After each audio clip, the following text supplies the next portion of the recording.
আজ থেকে একযোগে শুরু হলো 2026 সালের এইচএসসি ও সমমান পরীক্ষা। এবারই প্রথম দেশের সব শিক্ষা বোর্ডে একই প্রশ্নপত্রে এইচএসসি পরীক্ষা অনুষ্ঠিত হচ্ছে।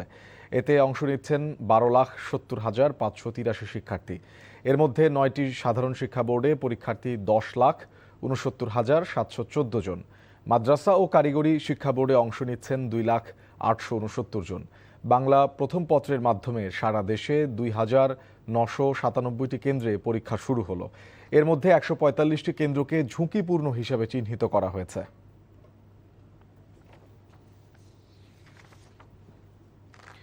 দর্শক, এই মুহূর্তে রাজধানীর সিদ্ধেশ্বরী গার্লস কলেজের সামনে আছেন আমাদের সিনিয়র করেসপন্ডেন্ট ওবায়দুল্লাহ মামুন। সরাসরি যাচ্ছি তার কাছে। মামুন, এইচএসসি পরীক্ষা তো শুরু হলো, পরিবেশ কেমন দেখছেন?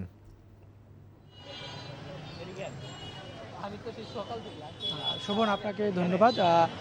আজকেই কিন্তু আসলে এই অভিন্ন প্রশ্নপত্রে 9টি সাধারণ শিক্ষা বোর্ডে একযোগে এইচএসসি পরীক্ষা শুরু হয়েছে ইতিমধ্যে।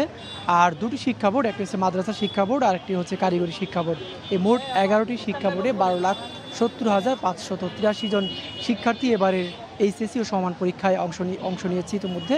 এবং সকাল থেকে যে কেন্দ্রে রয়েছে সেখানে কিন্তু প্রচুর ভিড় দেখেছি। যদিও সকালে কিছুটা বৃষ্টি ছিল, বৃষ্টি উপেক্ষা করে কিন্তু অভিভাবকরা তাদের সন্তানদেরকে নিয়ে অর্থাৎ পরীক্ষার্থীদেরকে নিয়ে কিন্তু এই পরীক্ষা কেন্দ্রে উপস্থিত হয়েছেন। এবং এবারের পরীক্ষা কেন্দ্রে কিন্তু আইনশৃঙ্খলা বাহিনীর পক্ষ থেকে যেটি বলা হয়েছে এবং শিক্ষা মন্ত্রণালয় থেকে যে কেন্দ্র থেকে 200 গজ দূরে কিন্তু অভিভাবকদেরকে থাকতে হবে, সেটি মেনটেন করেই কিন্তু আজকের এই পরীক্ষা অনুষ্ঠিত হচ্ছে। এবং আইনশৃঙ্খলা বাহিনী এবারই কিন্তু বডি অন ক্যামেরায়, অর্থাৎ পরীক্ষা কেন্দ্রে বডি অন ক্যামেরা থাকবে। এবং এছাড়া ঢাকা থেকে সারা দেশের যে শিক্ষা কেন্দ্রগুলি রয়েছে সেটি মনিটর করার জন্য সিসিটিভি ক্যামেরা স্থাপন করা হয়েছে। প্রতিটি কেন্দ্রে কিন্তু সিসিটিভি ক্যামেরা রয়েছে এবং সেই সিসিটিভি ক্যামেরার মাধ্যমেই শিক্ষা বোর্ড, শিক্ষা মন্ত্রণালয় এবং সরকারের পক্ষ থেকে নজরদারি করা হচ্ছে।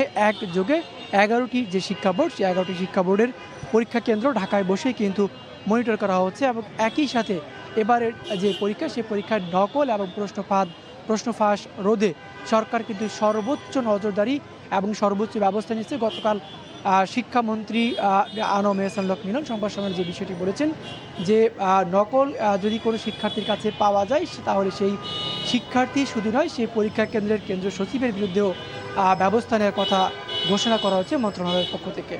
এই ছিল আমার কাছে সিদ্ধেশ্বরী কলেজে এইচএসসি পরীক্ষার সবশেষ খবর। দর্শক, রাজধানীর সিদ্ধেশ্বরী গার্লস কলেজ থেকে জানছিলাম এইচএসসি পরীক্ষা শুরুর খবর।